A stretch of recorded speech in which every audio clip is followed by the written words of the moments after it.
Hello, welcome back to One's the Force, a Star Wars podcast. My name is Phil, of course. I'm joined as usual by Dave. Good evening, Dave.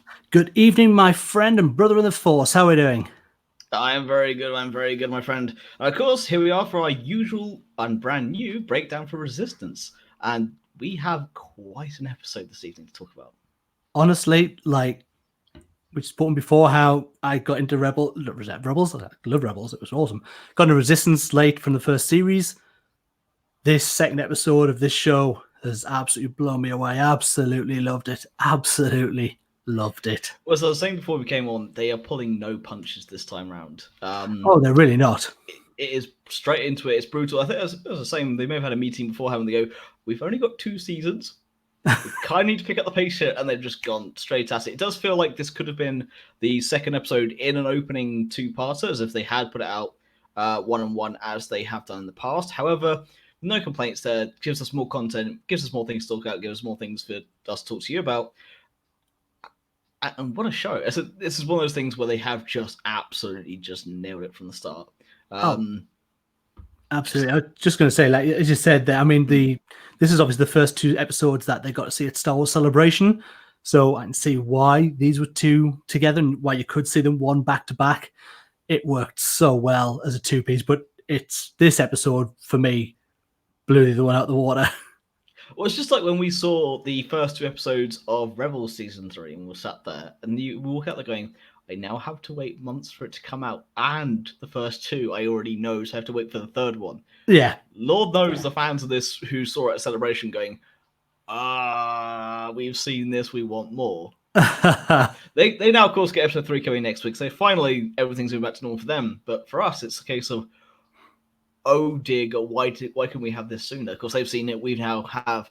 And let's just jump into it. Let's just break down the episode from the top. So this is episode 2, A Quick Salvage Run. A very misleading title because, of course, it's nothing like A Quick Salvage Run. So, of course, episode opens up to Tamara, who the last time we saw her was sat in the First Order destroyer, putting a helmet on, just being completely nasty, just mad at Kaz. She received this message and she just wants nothing to do with him. This time around opens up, you see her sitting on her bunk, she grabs the helmet, kind of grabs the little recorder or the communicator, sits down, opens up the message, and you start to hear it being played back, and you can see her face already starting to feel a little bit kind of on the fence a little bit when you have it's Ruckland, what's his first name? Jace Ruckland, that's it. Jace Ruckland walks into the room and sees her listening to her, listening to the recording. She, of course, goes, what are you doing here? Turns the recording off because, is that Kaz? You know you have to hand this in. Which, of course, we'll talk about in our last episode, and we'll talk about further later on about how we thought it would pay off, but not quite this soon. But anyway, She goes, you have to hand the recording, and she goes, yes, I am, I know. Well, goes, if you don't, I will. Well, goes, if I don't, you're going to tell me in, aren't you? Yes. So, of course, she does. We then cut to the Colossus and Kaz and Niku in the bar having a drink, going, the pirates have been a bit of a laugh. He goes, okay, well, maybe I'll make a good pirate, maybe not. And, of course, you have Sonora coming up and saying, nothing's going to happen here. We're running low on everything. This isn't good. And Kaz gets a message saying, you're needed up in the command deck. I have a long-range communication for you. And Niku pipes up going, maybe it's Tam. Sonora goes, why would it be Tam? And he goes, I will refrain from any further comment, which is probably my favorite line he said so far because it just encapsulates his character perfectly. Of course, Kaz goes, maybe because I sent her a message. Which, of course, isn't good. She goes, well, how can you trust us? Well, I trusted you, didn't I? Of course, playing about the fact she was a full-blown pirate and she managed to become, good friends with Kaz. He then goes up to the briefing room on the command deck and the message is there for him. And it happens to be his father, who he thought had perished on Hosnian Prime when the First Order had destroyed it. Turns out he hasn't, but he's just happy to see him. And his father warns him to stay away from Dakar, but the message gets cut off because of all the magnetic interference, and it is too little too late. Cutting back to the Resurgent-class Star Destroyer, you have Tamara and Ruckland being brought before Commander Pyre and Agent Tyranny to report the communicator. Luckily, at this point, they say, we are able to trace it. We'll be able to find them. Cutting back, of course, to the Colossus, they then arrive at Dakar. Dakar, at this point, is a smouldering wreck. They arrive in the debris field, which I think they actually mirrored it very closely to what you see on Battlefront 2. So, of course, the wreckage surrounding Dakar. Of course, the image we've got on screen now, for those of you who aren't watching, it is a beautiful yet hauntingly brutal image of just TIE fighters, X-Wings, the Dreadnought, and everything just blown to bits. And, of course, you just see the ground still smoldering. It looks like a... It's hard to describe to those of you who can't see the image, but for those of you who can, because you see what we've put up there, but it is just this obliterated mess. Cutting forward from that is back, of course, to the Resurgent class Star Destroyer goes, right, we can actually...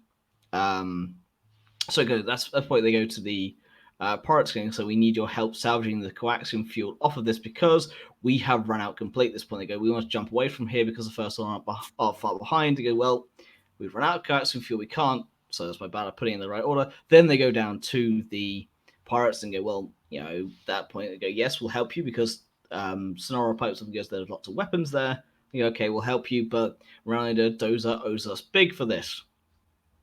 So after everyone's in agreement, they then will head off.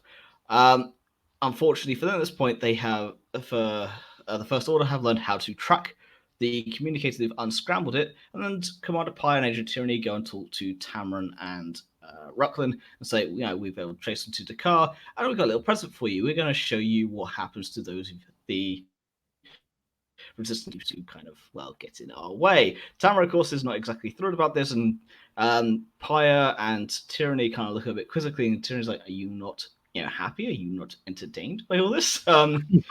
It's just brutality at its finest. Cut back to the Colossus, where the pirates use their freighter to go across to the wreckage of the Resurgent class. The Dreadnought, where of course they do find some coaxium fuel. Hyperdrive damage, but they found one container of coaxium fuel left.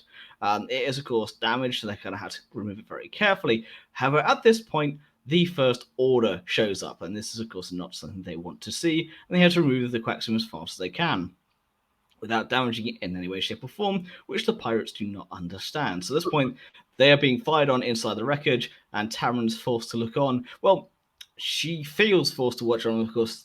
She's supposed to be there. She's supposed to be watching. She's supposed to be happy to watch her former friends, perish. The Aces are being launched to help protect the salvagers whilst they're getting the fuel out. They manage to jimmy it free eventually. However, of course, being dangerous, they worry about it blowing up all the time. At this point, they manage to get it back to the Colossus. The Colossus is being shot at this entire time, and the shields are waning. The shields then get destroyed completely again as they are able to get back and just about put the coaxium fuel in before they are destroyed and make a hyper jump. A hyper jump where to? We are not sure yet. And by the end of it, you cut back to the Resurgent class Star Destroyer, with Tamarin being, going, well, it's okay, we will catch them next time. She's sent off, and Pyre then turns around to Tyranny and goes, we might want her to be reconditioned. And Tyranny going, no, leave her as is. She's best used as an asset in this complete state.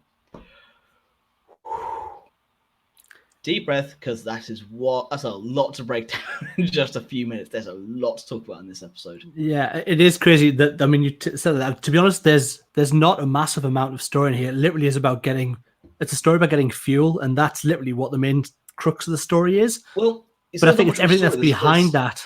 That's the point. It's not much extra text surrounding it, but what's contained within it is it's brutal. It is very, very to the point. There's no fluff. I mean, even the pirates, even the barroom brawl is there for them to go, we are running low on all supplies. Even that has a payoff point. There is no fill in this. It's really crazy as well, because when you get into the barroom stuff, it seems to be how the residents of the Colossus are kind of dealing with what's going on.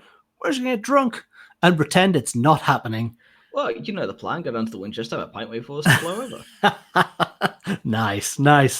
Excellent reference. Always brought up. Shaun of the Dead. But yeah, so it's a really nice start. And obviously we then get the bit with Tam and Elijah Wood, who returns again from, did he have 2 episodes in series 1? He did, yes. Yeah. So he returns, and again, he is same character, but he's been obviously recruited by the First Order as well. That's just obviously happened, and he happens to be roommates with Tam as well. It seems to be that. I love the fact that it was him who spotted her listening to the recording, so not giving her really a choice in what she was able to do. He is so much more committed than she is. He, of course, was more drafted in. He kind of made the commitment. Is, you know what? No, this is not right. I will follow the orders. I want to be part of this. Tamara has had that initial reaction, especially when she found out Kaz was lying to her, and she's jumped forward into it. But of course, she has what you'd almost kind of equate to buyer's remorse, because 5 minutes later she's going, "I have made a terrible mistake." She's not quite convinced. She's not fully there. She wants it, but now she's being less and less convinced by it. As the same to you before, it's very akin to what happens with Leia in episode 4 with the destruction of Alderaan. So we will make you watch. Yeah, it's just brutal. It really is, and I love the fact that you can see the indecisiveness in her, that she has been caught. She knows she has to hand this over. She has moments where the animation kind of gives you this look of stern, that she is still with the First Order, that she still is in their belief system, and she's fully behind that, but the feelings for her friends are also behind there and sort of overpower that a lot. But she obviously can't show that to Pyra, especially as the worst things could happen to her if she lets any of this out. Yeah, she knows she can't let on that she's having doubts, but she also knows that she made this choice. She has to deal with it. She's responsible for her own actions. And I think that makes her feel very alone. She's just at this point going, I have screwed up. I can't get out, but this is also what I want. I think she's trying to convince herself. Oh, definitely. But the situation she's been put in, especially being caught listening to this, and this is what I was saying to you in our last show, in our last episode, talking about this, we thought that this would pay off eventually. This would be something that fines, maybe something that they would go, okay, yeah, you should have handed this in. I'm going to have to deal with you. No, they immediately took it. Went, no, this is an item that you should have handed this in from the start. And I think Rucklin's almost treating it going, you're lucky that I caught you. Yeah, absolutely. Without a single doubt, it's that feeling that if anybody else had caught her, she was court-martialed, she was gone, executed without a thought. He plays on that, though. Absolutely. He leans into it. You are lucky I caught you. Do you know how he really leans to the fact of, I'm more lenient. I'm the good guy here. You are in this position. I'm going to put you in a place where you have to make the choice. I will make sure you stay the company line. And I love that. I love how they really, as I said, they're leaning into this. This isn't a pull your punches, as I said. This is they're going, we laid out this beautiful planet where races took place, everyone was carefree, there was peace in the galaxy, and now war has come. Yeah. It's very much, this is how it was before the Clone Wars, before anything happened. This was before the dark times. Yeah, before the time. That's the point, though. This is what it was like before then, and it's very much playing on that. Almost episode 1 feel, where everything's happy. Is that, again, with the pod racing, it's kind of that kind of throwback there with the races they had on the planet. I can't remember where the Colossus was, but again, it's that kind of everything's happy, and now this is life. This is war. You have chosen your side. Now you must stick to it. Yeah, and I mean, we do get a little bit of happiness because Phil and I were discussing in the last episode, if you watched, where we were exactly in the timeline, because although we knew we were end of Force Awakens, we weren't sure if we'd passed the stage where the Starkiller base had been destroyed, or if that was going to play a little bit into the episodes. Yeah. That is gone. Yeah, no, that is gone completely now. We now know precisely where they are. And it is just...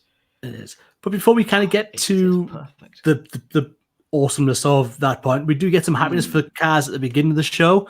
He is told that there's a message for him.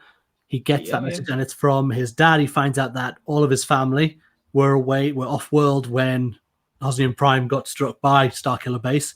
So trying to alive, but dad's very adamant that he does not want anything to do with the resistance. He wants him to run. Yeah. And he warns him, though, that the First Order identify him and that bounty hunters. There may be bounty hunters on their way, which, with the Mandalorian Cup, does this leave us with some cool hangs up? This is gonna this is what Resistance is doing. That Resistance is a show for kids, obviously, as we discussed, for the younger age, but they are putting in so many lines with so many other shows, the movies, books, comics, everything. They are putting so much into it that if you watch this, it really you pick up here, and here. And of course, with the Mandalorian just around the corner, which we will, of course, have a show discussing how we go about discussing this. Somehow, yes, we will. By hook or by crook, we will find something to be able to talk to you about. Even if we have to read a synopsis and just read out for you as we break our own hearts. Yeah, we'll animate it ourselves. We'll dress up. It'll be fine. We'll put pans on our head to be the Mandalorian. It'll be excellent. I'll be in cosplay and just kind of try and recode it for you. And just we break our own hearts trying to find the synopsis going, we want to watch this, but we can't, so we will just read it from paper, imagining only what our eyes cannot see. But anyway, that's not the point. So yes, saying bounty hunters maybe after them, we don't know. That's a payoff. Maybe they'll have in the future. Or maybe they'll just pick up next episode, because apparently that's what they do now. Just go, set up, payoff, set up, payoff, set up, payoff, set up, payoff. Here you go, punch, punch, punch. So of course they go find out, go, well, we need to jump away from here. Tozo's the right idea. They go, we don't want to be here. The First Order's been here. They may come back. We don't know why they may come back, but the Resistance isn't here. This isn't safe for us. We need to leave. And then we get to see it. We get up to the bridge, and again, we come back to this shot. If you're all watching, that's what I'm saying. He sees this and goes, this is not good. We need to leave. We need to get away from this. And that's, of course, when Niku drops the bombshell going, yeah, about that. Not gonna happen anytime soon. Yeah, which of course then Kaz is the black spots go, well, yeah, there is a destroyed dreadnought over there, huge ship. Shall we just kind of go and nick some fuel? I mean, I must admit, I'm kind of surprised it only found one little piece. But what that sets up then is go, cool, you have one jump. Yeah, exactly that. So they're heading somewhere, obviously, with one jump they can get somewhere, but we don't know exactly where they've aimed for or anything like that at all. We don't know where they're going for. No. But I think what we'll go back to now, though, is just discuss this amazing plot point, this amazing jump that gets us exactly how we figure out we're probably an hour or so after the First Order have jumped after the Resistance to chase them down. The Battle of Crate is pretty much going on as we are watching this episode. Definitely approach it.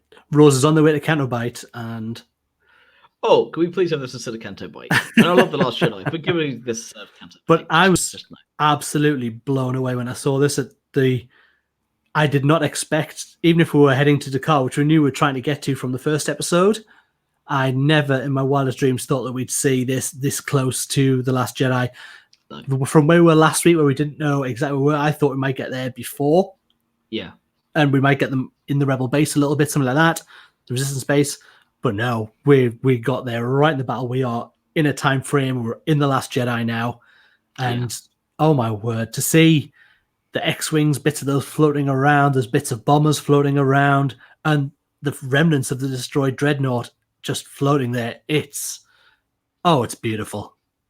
It is indeed, and it's to see bits of X-Wings, bits of TIE fighters, bits of bomber, bits of what we saw at the beginning of The Last Jedi, bits of that fight, bits you know how they go. Yeah, something big happened here. We know what's happened. Yeah. That was why it's shocking for us to see it. Because they have done this.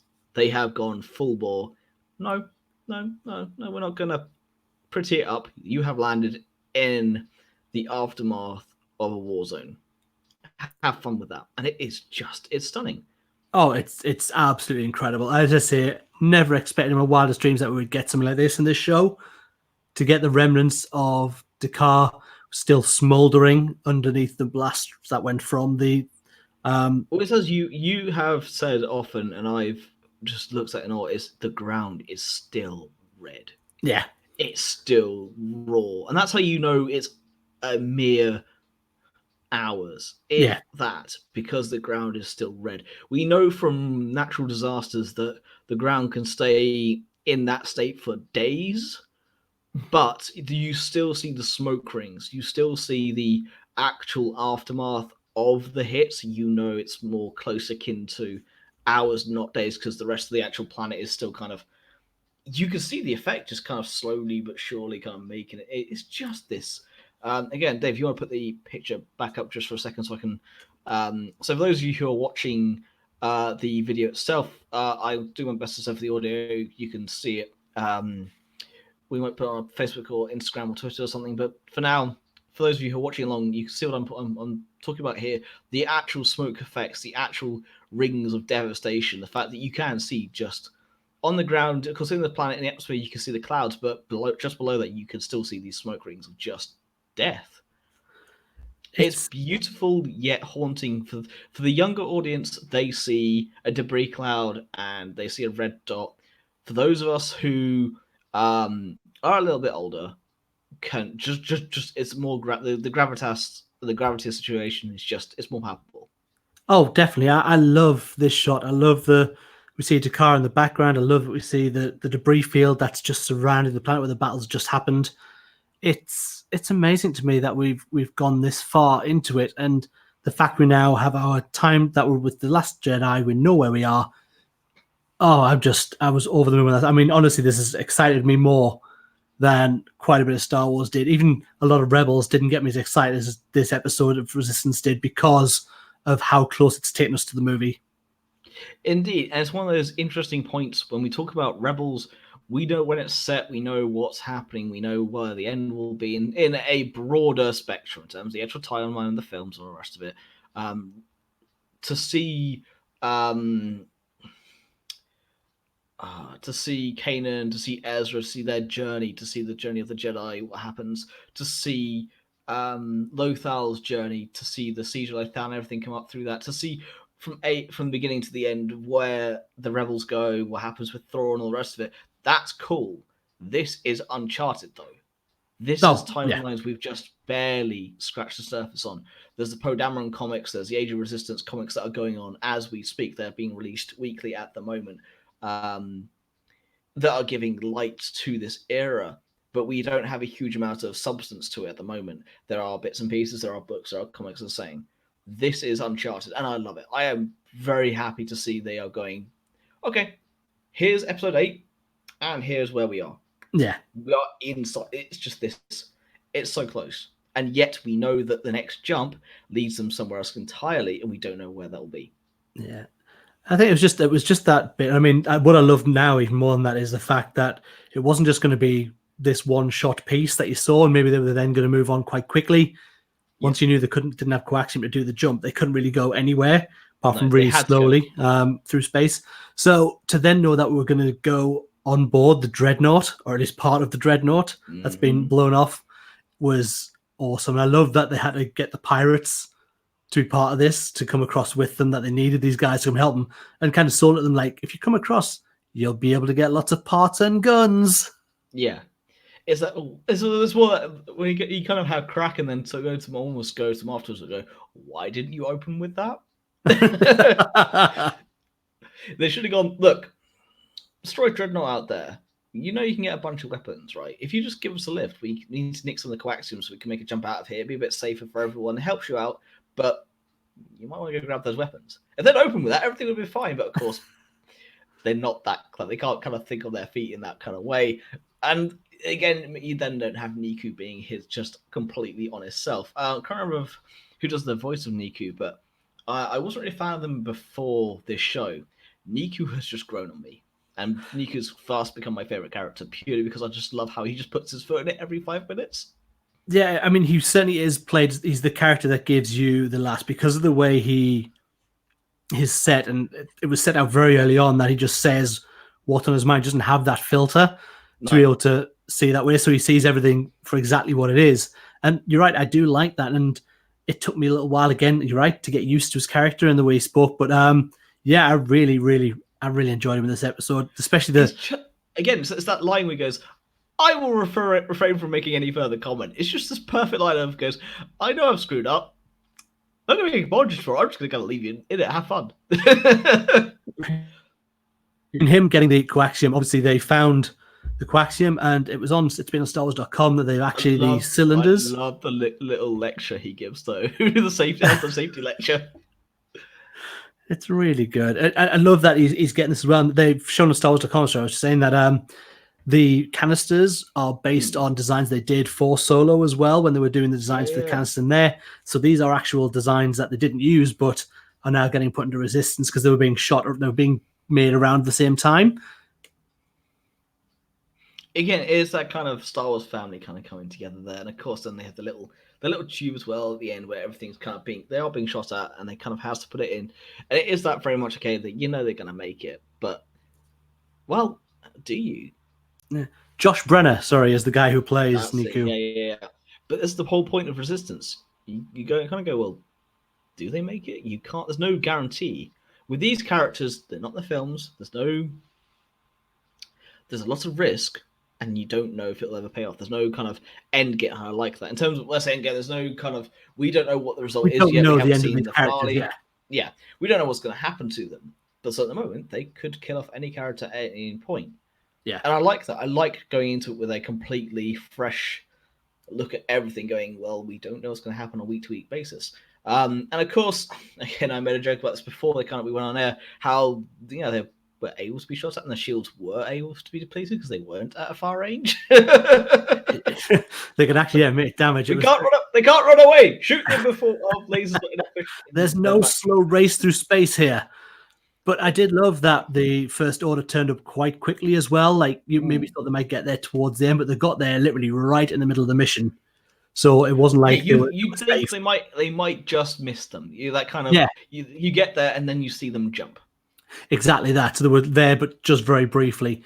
And the fact they had Tam on the bridge watching as well when they were there was really, really good. I love this point. And then we got something that we haven't seen for quite a while. We got the release of the TIE Fighters, which also meant we got to see our racers for the first time in quite some time in Resistance episodes.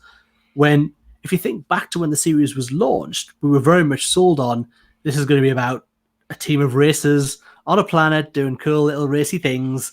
But no, we got to see them actually come out and help with the battle and getting rid of the TIE Fighters. I love how hype is like, this isn't as easy as I thought. They're like, well, yeah, they're trying to kill us, not race us. That line is just brilliant. It's just like, yeah, they're trying to kill us, not race us. It's that very much emphasis of, this really isn't. Oh, this isn't fun. This is not pod racing. This is not pod racing. No, and this isn't. This is a small pirate raid. No, this is the First Order. They have guns. They actually have. They can and will fire. And it was nice that the Aces were in action, which was really nice to see. And we got to see the TIE fight. So we got to see a part of a battle while the pirates were then trying to get the coaxium that they delivered back to the Colossus without it blowing up. As this is more space action than Episode 7. This is brilliant. As I say, I can't heap enough praise on this episode, and we will right through the next sort of 20 minutes or so, how good this was. To give them that danger again, very much like in Solo, where the coaxium was starting to burn up, ready to explode. And it was very much that same heightened sort of feeling of we've got to get this in before this. Nico, I think one boy says, yes, we could all be very much blown up. Yeah, I love the health and safety lecture he gives. I'm just like, warning, this can blow up if you do this and this and this. And then the Kraken just goes, just get out of my way. Come on, just yanks it out. Because it blows me, and it gets shaken about and nudged, but they go, just please don't explode. As the shields have gone, and what I like then is not only do the shields go, they start getting hits on them. Yeah, they don't hold it back. They go, they actually go, no, we are going to hit you. It's very rare in these shows that when they have shields, the shields will be completely gone to where the ship started taking actual shots at the bridge as well. I play X-Wing. I know shields don't last long. I know that once the shields go, you don't just automatically win. That's not how this works. Your ships don't survive once the shields are gone. You die. If you don't roll enough evades, you will die. This is how this works. It was really good. I say we very rarely see that in Star Wars, especially where shields are completely down and ships will start destroyed. Yes, we'll go back to The Last Jedi and that slow race through space, shooting at each other. The shields weren't going anywhere for quite some time until they got close enough, but we knew that was going to happen until they ran out of fuel. It was a bit of a dragged out thing, but it's all right. It's fine now. I'm over it. I love it. But this was great to see the shields lasted for enough. They told us they were going to go. They didn't have much left, and then literally they went, and then the explosions started happening just unfortunately as the coaxium got entered back into the Colossus. Yeah, and they were able to make the jump. And it is that point of they only just made it. And this wasn't a kind of a phony kind of, again, the shields were only just going as they made the jump. It wasn't that kind of, it was like, no, we will actually have only just survived by the skin of our teeth. Yeah. And that's great. It's really nice that they've now been able to see that the show has really pushed forward. It's not scared to kind of go these places, which I thought it would be, being the Disney show it is. Having this one last season, I still thought, you know what, end of the day, they're probably not going to want too much peril because it's still a Disney XD show that the kids are watching. But no, they really, really did push the stakes in here, and I was surprised by that. Yourself? I am kind of, but I'm also not. And that's purely based on Rebels. When the first half of the first season was over, they got darker.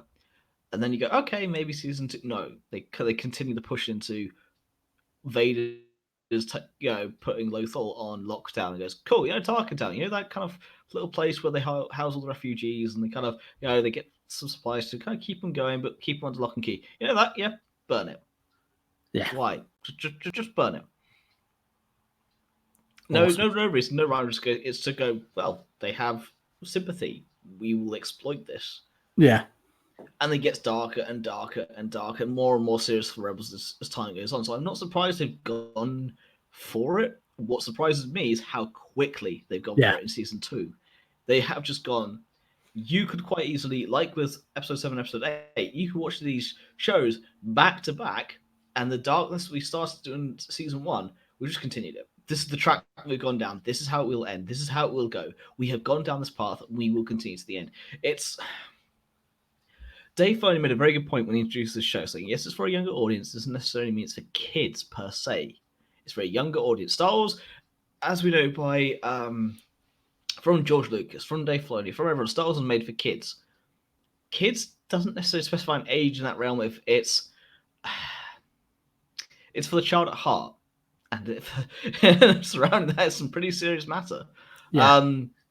And Dave Filoni has gone, just because it's a show for a younger audience doesn't mean it's a kid's show. The Mandalorian is a Star Wars show. It's the very first Star Wars product made for adults. Yeah. It's very much aimed at an adult audience that, it's that kind of 15 to 18, that kind of rating of, no, this has got some bad language, some violence, and some brief nudity or something, that kind of, they put the warning. It's that kind of, the first time Star Wars has gone to that level, as I described to my friends, trying to go, look, it's kind of like Game of Thrones as Star Wars, that kind of level of just detail, product level, that kind of production level, that kind of emphasis and the way it's made, but done for Star Wars.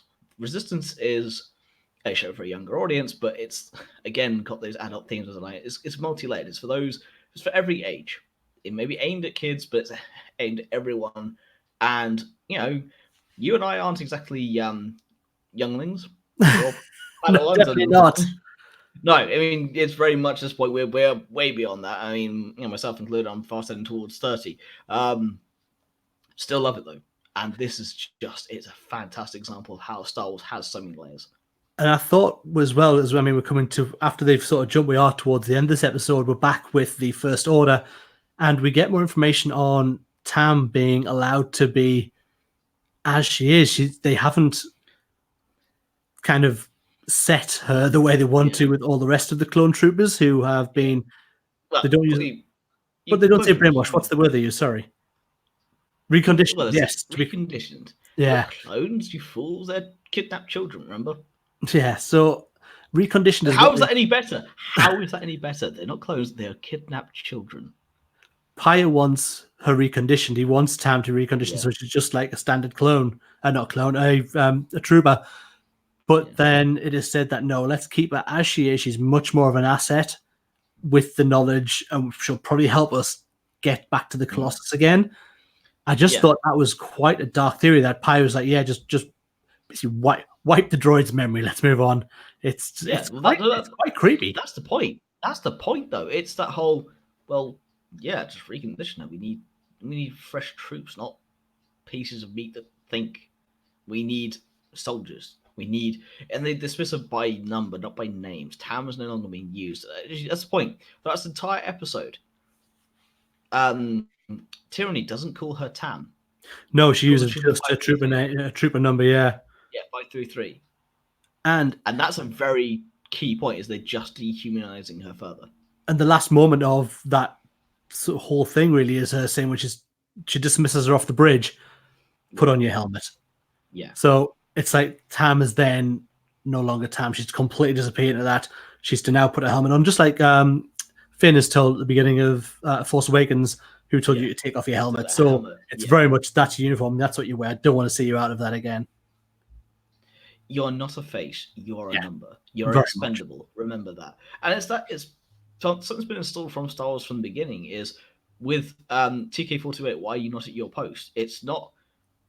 They're not names. They're people. Yeah. And the First Order emphasizes that further by not issuing a number. They don't give you. They never give you a name.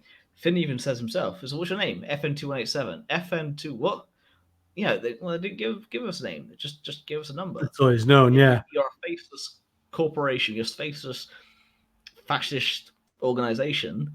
You just have a number. That's it. And they're playing on it. They're trying to dehumanize Tam as much as possible to kind of crush her spirit. You made your choice. Cool. Now you will pay the price for this. And she's realizing her mistakes and going, "No, she can't find a way out." And I think it's telling that Pyre wants her to be reconditioned.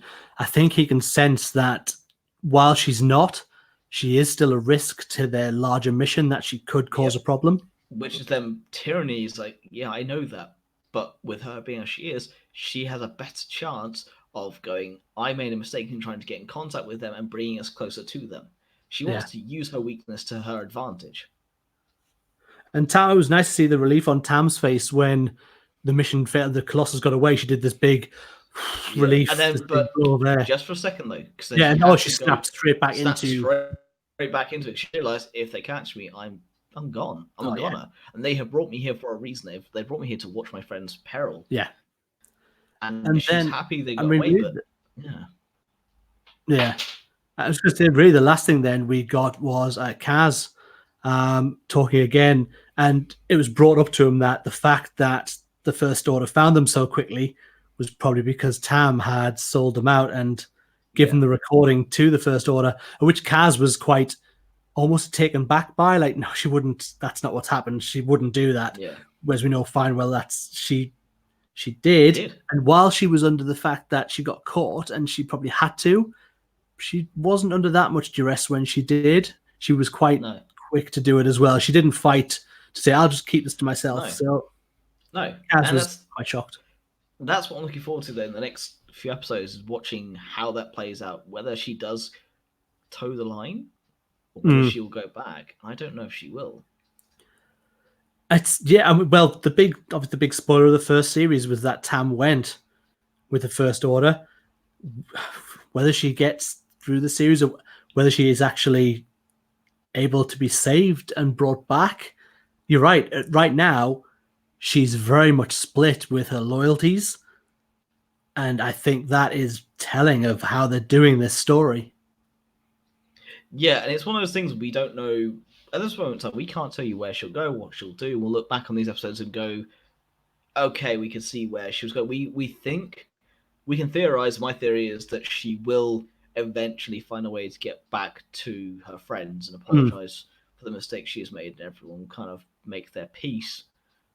But at the same time, I'm not entirely convinced, purely by the way Disney have played this, by going, well, you didn't think she joined the First Order in the first place, did you? But she did. Yeah. Maybe if she gets caught, she doesn't make it back. Somehow, someone has to pay a price here. Absolutely. There has to be someone. Not everyone can get out of this scot-free. There's absolutely no way we get to the end of season 2 and everyone is just pick the side, we move on. We're going to see the rise of Skywalker before we see the end of this show. I think that's for a very good reason as well. Oh, yeah, absolutely. How much it'll play into it, we don't know, but certainly we'll see some fallout, I'm guessing, of the First Order towards the end. I mean, I'm guessing the likes of Pyre probably will not make it through. Well, what I mean by it is, in The Rise of Skywalker, we will probably see the end of the First Order. Definitely, yes. In a matter of fact, as much as we like to see the ending, as much as we like the unexpected, we can predict some sort of things. Like, hey, it'll happen. It's the way it's supposed to be.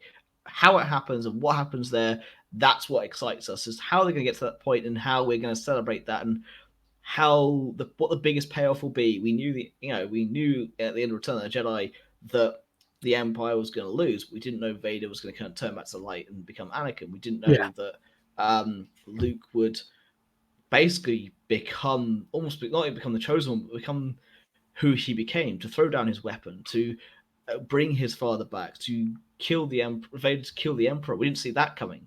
There are many pieces of the puzzle we didn't see. We just could know probably roughly what the ending would be, but you didn't know how it would get there. And with the Rise of Skywalker, we'll have our own ending. In fact, of course, talk about the Vader killing the Emperor. Well, did he? We have, of course, the Rise of Skywalker coming up, and he moved down in the Emperor, all new awesome stuff. But we know probably the end of the First Order will probably be the end of everything that we hold dear in some form of way. The prices that get paid along the way, does Rey make it through entirely? Does Poe survive? Does Finn survive? Does BB-8 survive? For that matter, who lives, who dies, what happens, we'll see. But that's the end point, but not how they get there. And with Resistance, with the show, what I mean is we'll see the Rise of Skywalker shows how the First Order comes to its demise. What you'll see in this is Resistance. Don't forget, there's a year gap between the two. You'll see the bigger fallout amongst the rest of the galaxy. That's what you'll see is the wider picture. So what will happen in the Rise of Skywalker, of course, will be paid off at the end of Resistance. But how they get to that point is going to be the key. And what we see, where they go, who they meet, and how the First Order just takes over the galaxy is what we'll see. How they infect everyone, go, no, we are here, we now control. And how that gets taken away. And what characters, and who pays the price? Because someone has to pay the price, but who doesn't? We don't know.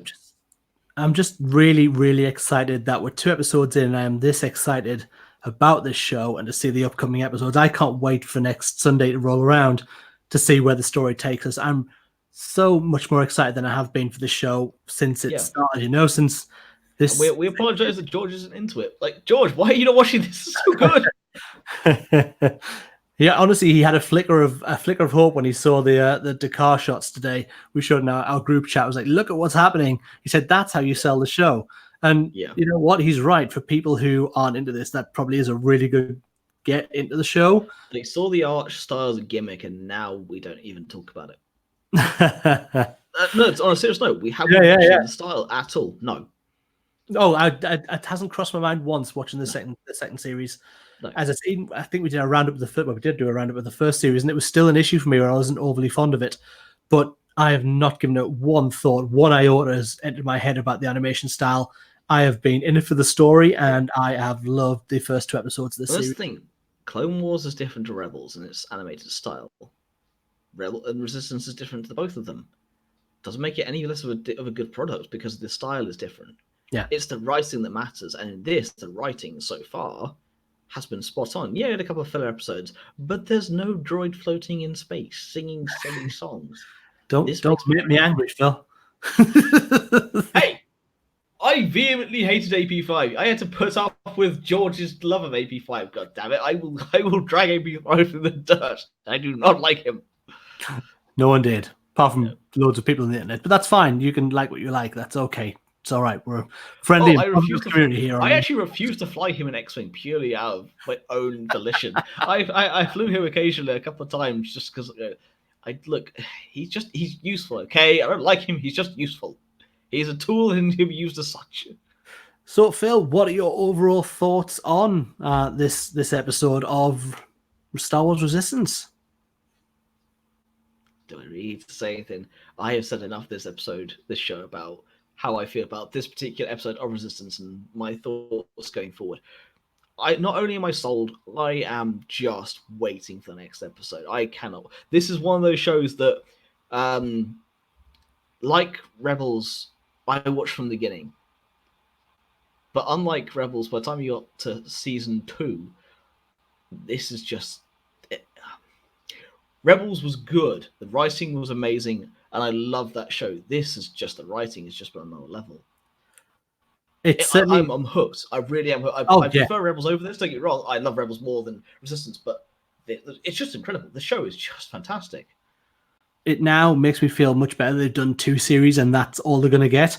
And I think it has helped with this series of what they've now, like you said earlier, that they've had to now go, right, we're here. We've got to get to this point.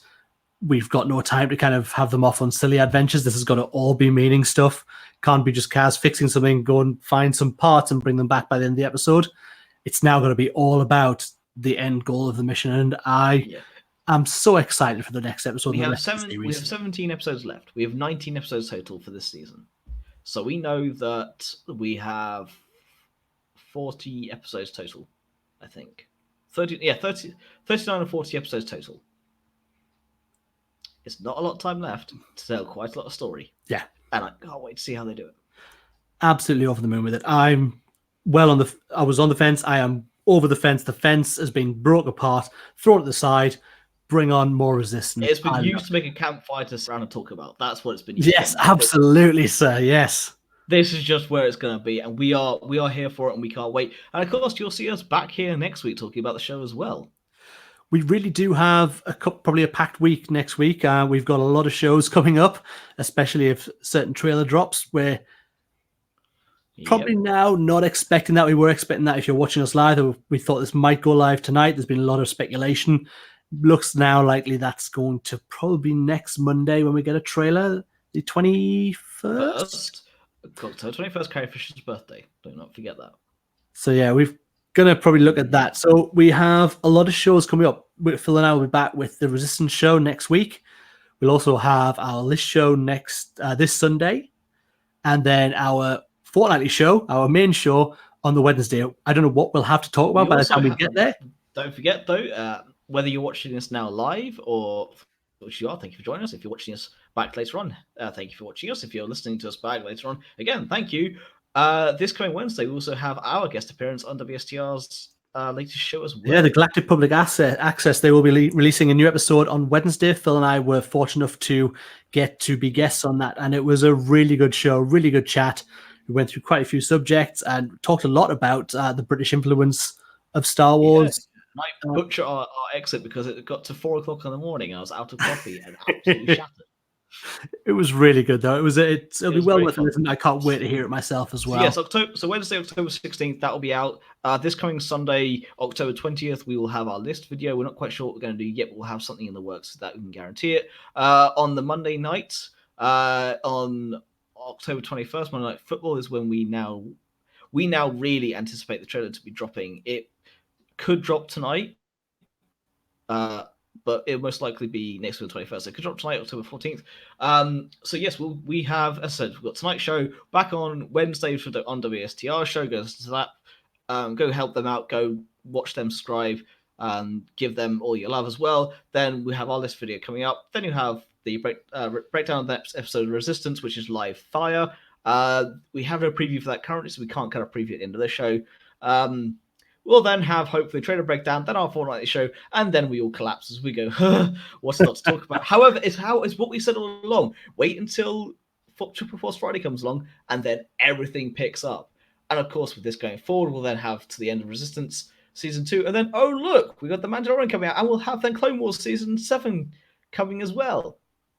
We always wanted to kind of put more content out than our just fortnightly show, and that's kind of what we're doing now by breaking the series apart and not making them part of the Wednesday show. We want to have our own talk about Resistance.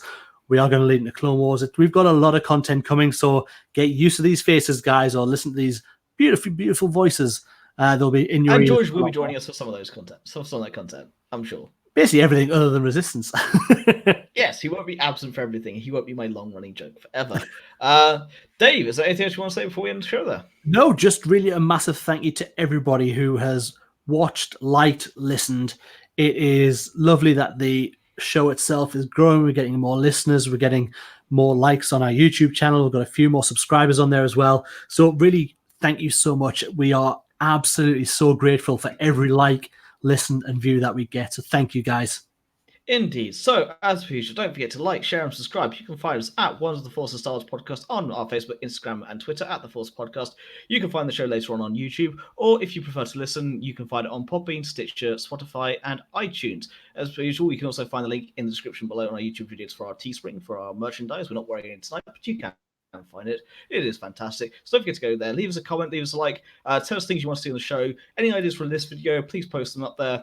But until next time, we've been Ones of the Force. May the Force always be with you. Good night.